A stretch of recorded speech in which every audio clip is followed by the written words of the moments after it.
André Brunienel, merci. Bonjour. Merci d'avoir accepté l'invitation de FEDA TV. Alors, l'activité ou l'actualité, on va dire, du métier est riche en ce moment. Hein. Il se passe des choses à peu près partout. Beaucoup, oui. Alors, il y a quand même une question un peu globale. L'arrivée de GPC sur le marché européen avec le rachat d'Allianz, ça t'inspire quoi au fond? On va dire qu'on va toujours en grossissant un petit peu plus, parce que c'est ce qui se passe. On a vu arriver donc le CACU, on a vu arriver maintenant donc, un autre groupe, le Canadien, les Américains qui arrivent. Il y a peut-être encore des groupes qu'on ne connaît pas qui vont arriver. Oui. Voilà, alors bon, tout est ouvert, mais on a toujours besoin de la même chose, de distributeurs qui vendent des pièces et qui les livrent dans les 4 heures qui suivent, et de réparateurs pour monter les pièces. Voilà. Mais contrairement à ce qui s'est passé précédemment, on avait des fonds d'investissement, on avait des fonds de pension, comme on disait, et là, on a quand même une organisation qui est du métier, au fond. Oui, alors quand même, effectivement, là, il y a un changement. Ouais. Maintenant, après, sur le plan, on va dire, de ce qui se passera sur le plan français, je ne sais pas, mais ils seront bien obligés de faire comme tout le monde, de s'adapter au marché. Mais je me disais, mais enfin, je ne sais pas ce que tu en penses, c'est que par rapport à toutes les hypothèses possibles de fonds, de rachats multiples et variés, celle-là, elle est quand même plus rassurante globalement pour le métier, quoi. Voilà, l'avantage qu'il y a, c'est que là, on a des gens qui certainement resteront dans le métier. Alors qu'auparavant, évidemment, c'est plus des opportunités de gains ou de revenus, etc. Donc c'est peut-être plus sécurisant, d'ailleurs, même pour tout le monde, hein, en fait. Hein. Bon. Et on verra. Qui vivra, verra. Voilà. Alors, l'Agra, Autolia, on parle d'Autolia, l'Agra?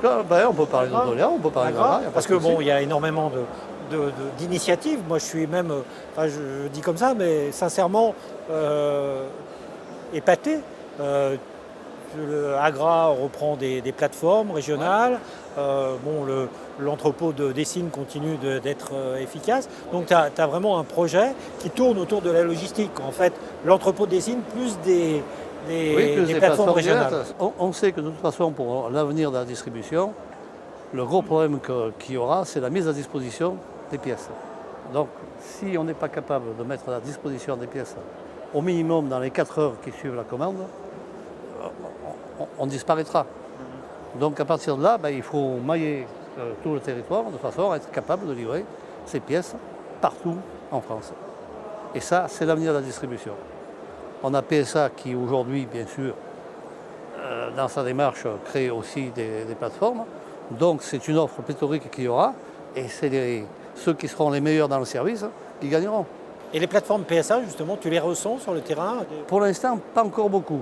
Ça commence un petit peu à parler, mais pour l'instant, on n'a pas encore trop de remontées, de difficultés. Voilà ce qu'on va dire. Et comme dans tous les systèmes, une plateforme, ça ne se met pas en place en 3 mois. Il ne faut pas se tromper non plus, même si c'est PSA. Alors, le cœur d'Autolia aujourd'hui, c'est quand même l'Agra, avec son organisation, parce que les autres groupements sont circonscrits, je dirais, d'une certaine façon. Oui, ils sont différents. Nous sommes plutôt très traditionnels. Voilà, très traditionnels. Alors, Autolia se structure autour de l'Agra. Et le projet Agra, en termes de distributeurs, en termes de développement, c'est quel profil de distributeur? Nous cherchons du distributeur, vraiment du distributeur qui a une force de vente, qui a donc des magasiniers et qui a du stock. De toute façon, l'avenir de la distribution passe par une disponibilité des pièces. Donc, sans distributeur, sans stock, ça sera toujours très difficile. Parce que tu dis les distributeurs avec du stock, mais beaucoup de distributeurs aujourd'hui, finalement, se débarrassent de leur stock au profit des plateformes qui deviennent des relais de plus en plus stratégiques pour eux. Non, mais c'est vrai, parce qu'il y a un allongement des gammes qui est quand même expansionnel. Mais à côté de ça, dans les villes, bien entendu, le stock disparaît dans les villes, parce que ce sont les plateformes qui ont le stock. Par contre, dès qu'on s'éloigne, il faut des gens qui aient du stock, sinon la disponibilité des pièces ne pourra pas se faire. Et là, ne resteront très certainement que ceux qui ont du stock. Et les réseaux de réparateurs, alors les investissements, Proximéca, tu investis lourdement. J'ai vu que tu avais embauché des collaborateurs qui sont absolument dédiés au développement du réseau. C'est quoi les projets, les projets en termes de dimension? C'est qu'on veut doubler le nombre de réparateurs, ça c'est clair. Et on veut la remporter, bien sûr, les supports techniques, la formation, ce que nous faisons déjà, mais qu'il va falloir qu'on amplifie. Et d'autre part, on sait aussi que les véhicules avec l'e-Connect vont avoir besoin aussi d'un certain nombre de changements au niveau technique pour tous nos réparateurs. Et là, on est en train d'investir fortement, très fortement.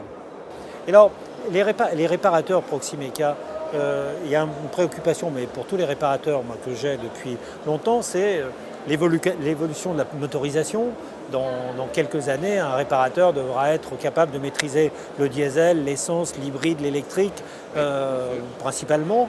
Et alors, là-dessus, quels investissements des groupements comme le tien font-ils pour être à la hauteur du défi dans les 10 ans qui viennent, quoi? D'une part, on monte beaucoup de formations et on va en faire de plus en plus, ça c'est déjà clair. Après, on est en train de mettre en place, par exemple, donc, un dongle pour permettre à tous nos réparateurs d'être en liaison avec le propriétaire du véhicule. Et ça va être présenté donc, cette semaine. Et donc nous avançons comme ça. Le véhicule électrique, à mon avis, la problématique, elle n'est pas pour aujourd'hui, elle est quand même encore quelques années. Par contre, l'hybride, c'est sûr qu'on va l'avoir très rapidement. Alors, il y avait un risque récemment identifié par la FEDA qui était sur la disparition de la prise au BD. C'est que la commissaire européenne avait quasiment acté le fait que la prise au BD. Alors là, on a mené une action assez considérable pour faire en sorte, auprès des pouvoirs publics, pour faire en sorte que la prise au BD soit remise dans la législation, puisqu'elle avait disparu pratiquement, et ça posait un problème majeur et un risque pour l'avenir de notre métier. Alors par rapport à ça, donc tu es membre de la FEDA, toi comme organisation majeure, enfin ou l'un des 3 ou 4 principales organisations françaises, le combat de la FEDA, puisqu'il faut bien en parler, tu le vois comment? C'est-à-dire que moi je le cautionne très fortement. De toute façon, nous avons obligatoirement besoin d'un organisme qui nous représente au niveau des pouvoirs publics. Il est tout à fait clair que nous ne pouvons pas nous passer d'un organisme qui nous représente tous et qui nous défende et au niveau donc, des pouvoirs publics, comme au niveau de l'Europe, etc., que ce soit l'application des règles, des nouvelles règles, etc. Et si on n'a pas un organisme comme ça, les choses se font sans nous. Et ça, c'est très dangereux pour l'avenir. Et alors, comment tes distributeurs, eux, voient-ils ce type de relations syndicats professionnels, etc. Et le problème, c'est qu'ils le voient de très loin. Voilà. Malheureusement, c'est ça le problème. C'est que, comme toujours, ce qu'on voit, c'est son problème personnel et immédiat. Et bien souvent, on ne regarde pas trop les problèmes qui sont un peu plus éloignés ou les problèmes généraux. Ça, c'est le problème qu'on a dans la corporation. Et pour revenir sur l'Agra, alors, et pour conclure notre entretien, en fait, c'est les 2-3 grosses annonces ou innovations que l'Agra propose là, dans les mois à venir. Donc, c'est le dongle de connexion donc, pour tous nos adhérents et pour tout notre réseau. Et d'autre part, c'est la mise à disposition d'une plateforme supplémentaire en Bretagne qui s'appelle CREA. Et donc la plateforme de Paris qui est installée maintenant et qui fonctionne, et tout étant connecté pour offrir le meilleur service à tous nos adhérents dans toute la France. Voilà. André Prunedel, merci. Allez. Et bonne chance.